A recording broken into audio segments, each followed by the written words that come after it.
Ever find yourself waking up to an impending feeling of doom, like nothing is right in the world and everything is veiled in a bleak fog without even a glimpse of hope? Well, you know what? You can just cheer the crap up as far as I'm concerned, because things can always be worse, and I mean far worse. Imagine a world where computers have outpaced the human race, so much so that a master computer has the ability to become self-aware, bitter, vengeful, to the point of wiping out the human race except for 5 unfortunate people that are made to be pawns in an ongoing game of torture. Pure, unadulterated torture.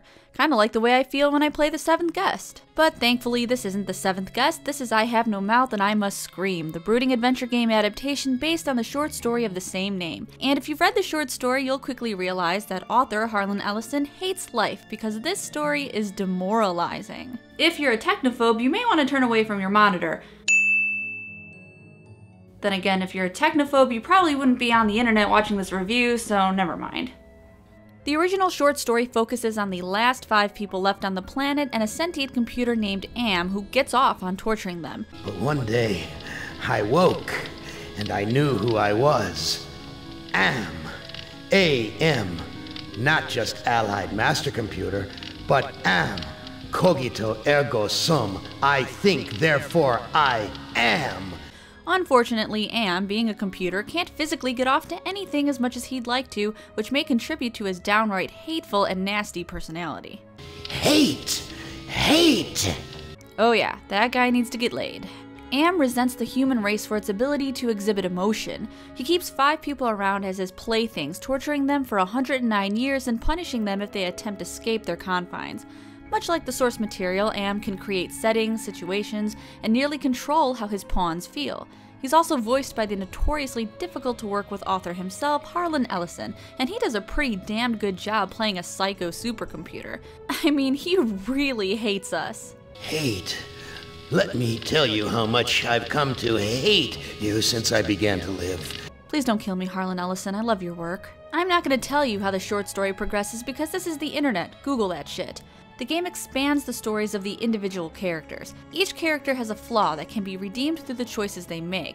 There are some seriously dark themes going on here: insanity, genocide, domestic abuse, bigotry, and rape. While other horror games rely on blood and gore, jump scare tactics, and creepy settings, the horror in this game comes from the disturbing plotlines and bizarre yet somehow realistic views on insanity and the evils and ugliness within human beings. In fact, I wasn't scared by the game as much as I felt unsettled by some of the characters' stories. And Harlan's booming voice keeps echoing in my brain, reminding me just how much life utterly sucks. Nimdog, I am disappointed in you. You still have much to remember, much more pain to feel, much to relive, much more to answer for. What a tragedy of an existence. A tragedy when the feeling's gone and you can't go on. Oh, what a tragedy. It's hard to bear. Some characters have some pretty severe issues. Nimdok is represented by an old crotchety German man who reminds me of my grandpa when he's had a little bit too much scotch. His story is probably the most hard-hitting as it reflects on Auschwitz and the horrible medical experience Dr. Joseph Mengele performed on young children during that time. Dr. Mengele is even in the game, right there, the slimy bastard. Conveniently, Nimdok doesn't remember any of his past due to dementia, but you can still guide him through the level in an attempt to redeem him. But in a game like this, redemption isn't as peaceful as you may think. I smell burnt flesh, but this is obviously not a kitchen. This game touches on some pretty rough things, everything from Nazi activity to wife beating to blatant racism. Primitive. These people are even more backwards than those gooks in Southeast Asia. Oh wow, what a dick. The female character, Ellen, is the only character whom I feel didn't make a mistake in her life. Her story is one full of unfortunate events that were beyond her control, and compared to the other characters, her mistakes are pretty tame. Seems like her only issue is that diva-like sassiness she throws around. I don't need this crap. Being that she is the only character who didn't do something completely soul-crushing in the past, I find it makes the game rather inconsistent. Ellen's story is unsettling, and I genuinely felt uneasy and sympathetic after guiding her through her level. And it was closed in. I couldn't breathe and the pain. Get me out of here! The other characters, Well, they're just dumbasses who fucked up in their past. I don't feel sympathetic for the rest of the characters, but it does make for some insanely interesting gameplay. I mean, look at this guy. His name is Ted. He's a young socialite, and his story suggests that he was a womanizer. Did I live up to your expectations? That was nice. You've done this before with lots of girls, I'll bet. Boy, don't try to front. I know just what you are, And Benny, check this out. This guy is full of more angst than Alanis Morissette from her You Oughta Know years. It's a goddamn supermarket! It's a what now? It's a goddamn supermarket! Oh, okay, a goddamn supermarket for all of your goddamn needs. We have plenty of dams to give for half the price of those competitive fucking supermarkets who barely have any fucks to give. Check out the goddamn supermarket today and receive 15 goddamn % off. Joking aside now, let's take a more critical look at the game. It has a point-and-click interface, which I like. I like challenging inventory puzzles, and I always have. Some of the puzzles seem rather dubious though, and some of the game mechanics are flawed. And I'm going to be frank. Okay, can I still be Garth? This is 1995. Adventure games have been around. The game design and mechanics should have been frickin' aces as far as I'm concerned. A huge issue I had early on is that the inventory parts unlock after things happen later in the game, despite these parts being in plain sight. Like this CD-ROM disc that the computer acknowledges is there, but you can't take. In fact, the character doesn't even acknowledge that it's there.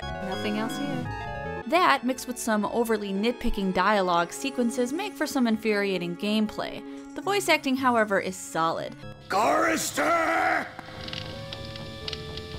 Do you remember the last words you heard your wife speak before they took her to the asylum? Huh? Before they locked her away in the room? That tiny room? Harlan's voiceover for Am is insanely effective and downright intimidating, and the other characters are also voiced well. But I would not call this game fun. In fact, the journey through this game made me feel uncomfortable, unsettled, and even offended at times. It perpetuates stereotypes and really reflects on the ugliness as a human race who's become overpowered. But I like it because it had the ability to make me feel weird. Not that I needed any more help with that. There's a lot of debate these days about violence and overtly sexual themes being problematic factors in video games. But here's what I think. Not all media is meant to be a moral teaching tool or even meant to make you feel good. A lot of the time, video games draw from real-life issues in order to provoke feelings. And I really like that in a video game. I especially like it when issues aren't necessarily glorified for entertainment, but put in the game to create relatable and poignant emotions for the player.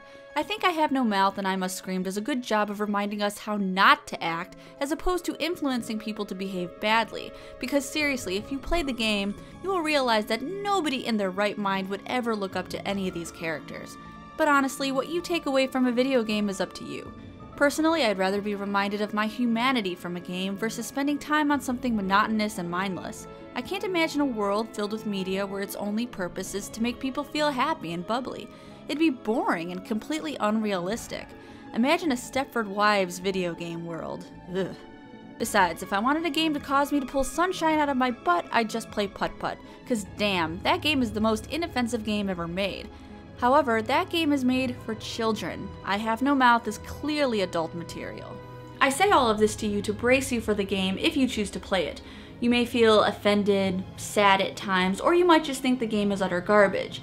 Furthermore, the game doesn't have an ending that's by any means a traditional happy ending, so it may leave some people feeling unfulfilled. The game doesn't quite match the distressing ending written in the short story, but it's certainly not rainbows and sunshine, and I'm perfectly okay with that. This game is more about the journey than the ending, much like life, if I may wax philosophical for a moment. So here are the pros and cons to weigh if you're considering purchasing this game. Gameplay is clunky and puzzles drift into moon logic. It may also cause negative emotions and leave certain people feeling uneasy. And the pros. It's effective in inducing emotion, the voice acting is really good, and it's basically a very cool expansion of the short story. This game is available on GOG and Steam, and personally, I think it's worth the price. The ending gameplay left something to be desired for me, but I'm glad I experienced it and wouldn't mind revisiting it someday. If you like dark, brooding adventure games with some truly bizarre storylines, then maybe I Have No Mouth and I Must Scream is worth a second look to you. And if not, hey, there's always Putt-Putt. Don't worry, I won't judge you if you choose Putt-Putt.